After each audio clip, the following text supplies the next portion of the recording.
Good morning, students. Today we are going to study macroeconomics chapter, government budget. Now, before studying this chapter, we are going to understand what the term budget means. Okay, a budget is a detailed statement of total revenue to be earned during the year. First thing, and where this revenue which has been earned, either it is a capital revenue, capital receipts are there, or revenue receipts are there, where these revenue receipts and capital receipts will be utilized by the government. That is what the budget is going to explain us. So it is a statement which explains the total revenue received by the government, means capital receipts and the revenue receipts which has been received by the government throughout a year or will be received throughout a year. It is estimated that this amount will be received by the government throughout the year, and it explains the various areas on which the expenditure will be done by the government. That statement is known as budget, and this estimated statement becomes a budget only when it is being passed by the parliament. Okay, parliament of the nation will pass this estimated statement, then only it will become a budget. Okay, now what is basically the objective of making a budget? Why do we need a budget? Okay, because it is understood by every one of us that in modern day there are mixed economies. Mixed economies means that in every economy there is a private sector and there is a public sector.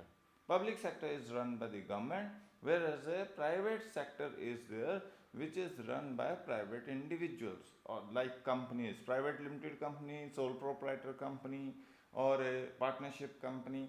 So a partnership firm is there. So these are the private sector enterprises and the public sector enterprises.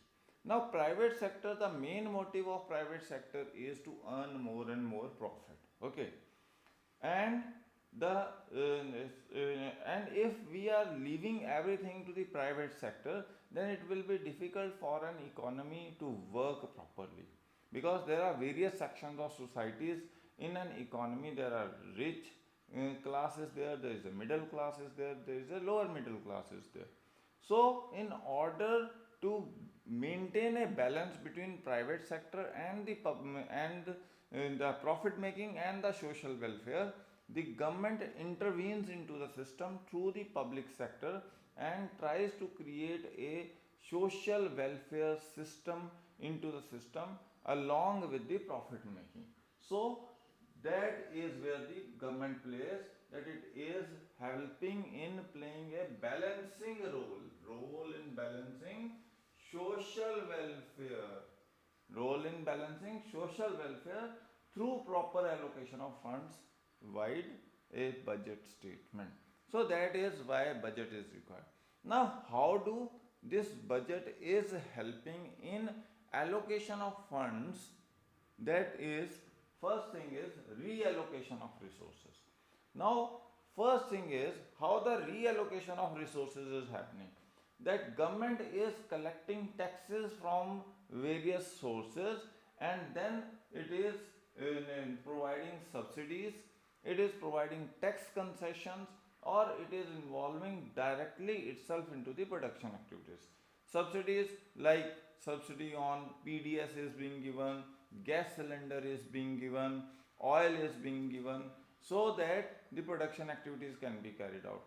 Tax concessions are there, tax holidays are being provided to various companies so that they can carry out the production activities in those areas where public sector is not working, or in those areas where the private sector can work in a better way as compared to the government. Okay, and wherever the private sector does not want to intervene or start carry out production activities, then directly government is involved into production activities. Another thing is, it is reallocating the resources by imposing heavy tax on luxury goods. Okay, imported cars, imported gems and jewelries and various other things, and various harmful products like liquor is there, cigarette is there, tobacco products are there. So that is government is collecting the taxes from there, and these tax concessions, government is providing tax concessions to all those companies who are involved into goods of mass consumption. Okay, so various products are there which are of mass consumption, like right now we are facing a pandemic, and here we need PPEs, and the public is, the various state governments or various individuals are asking that government should give tax concessions to all the companies who are producing PPEs, because this is the most important component right now. So that is how government reallocate the resources. Another important way is how government helps through budget is redistribution of income and wealth. Government doesn't want that the income should be confined in few hands. So it tries to distribute the income and wealth amongst various sections of society. And how it do is that it collects taxes from the section of society who is earning proper money, and then transfer money to the poorer section through DBT, direct benefit transfers are there, in the form of gas subsidies, in the form of kerosene subsidies, or in the form of PDS subsidies or old age pensions. All this is being redistribution of income is there. Then they are charging progressive taxes are there. Higher the income, higher the taxes are being charged by the government, so that direct tax, higher direct tax is being charged by the government, so that the income, the tax which is collected from them can be redistributed amongst the poorer section of society. Then it is providing free education and free health services to those sections which can't afford education and health. That is how the redistribution of income and wealth is being done. Another important aspect which is being handled by the budget is the economic stability. Economic stability of the nation is very important. Okay, there are two different aspects which keeps on coming into the system. One is inflationary pressures or deflationary pressures are there. If there are certain inflationary pressures, government proposes raising of taxes, and it reduces its own expenditure, as a result of which the aggregate demand will reduce down, because the disposable income which is available with the people for consumption will get reduced by way of payment of taxes. So that will reduce the aggregate demand, and hence inflation will go downwards. Same way, if there is a deflationary pressures into the economy, then government expands the money supply by doing more and more expenditure or reducing taxes, so that the disposable income is available with the general public, and they can spend that money for fulfilling their demand. Thus it creates a demand, aggregate demand into a system, which is how the deflationary pressures are being handled. Okay, then there is management of public enterprises is there. Government through its own public enterprises is handling the monopolistic trends of the economy. Okay, for example, in telecom sector we have BSNL, or we have railways in railway department in railways. Okay, they are providing the services at a competitive prices. If they were not there, it was handed over to the private sector, they would have charged extra, or they would have monopolized that particular sector, and could have charged higher prices for the basic services which are required to carry out the business activity, to carry out the activities. So in order to control those monopolistic trends of the private sector, government intervenes into by carrying out production activities on itself, on its own, and thus helping the general public in getting the quality services at affordable prices. Another is economic growth. It is focusing on economic growth by providing tax concession from time to time, like recently government gave a tax concession of or it gave a financial aid of 1,45,000 crore rupees to private sector to create demand into the economy. Okay, so that is the first important aspect, that government is giving money or giving tax concessions for the economic growth of the economy of the country.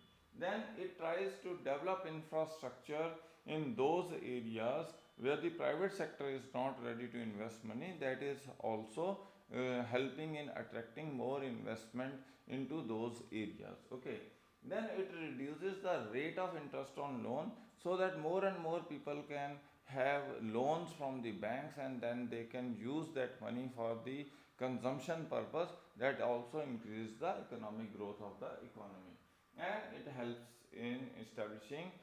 through establishing public enterprises, which creates the job opportunities and thus leads to the economic growth into a nation. The last important aspect is the balanced regional development. Government can't focus into already developed areas, but it has to focus its has to pay attention towards those areas also which are economically backward areas. So regional balance is the most important important aspect. So there are many areas like in UP, Bihar, Madhya Pradesh, Jharkhand, Chhattisgarh, Rajasthan, which are neglected, or in various other parts of the country which are neglected, which don't have proper infrastructure, electricity, or industry in job opportunities, or health or education facilities.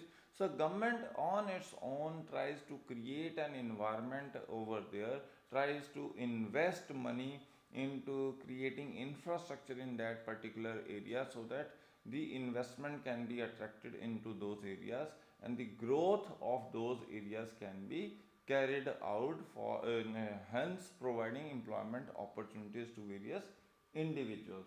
Okay, so for balanced regional development, government is providing tax concession to those companies who are establishing business in that particular area.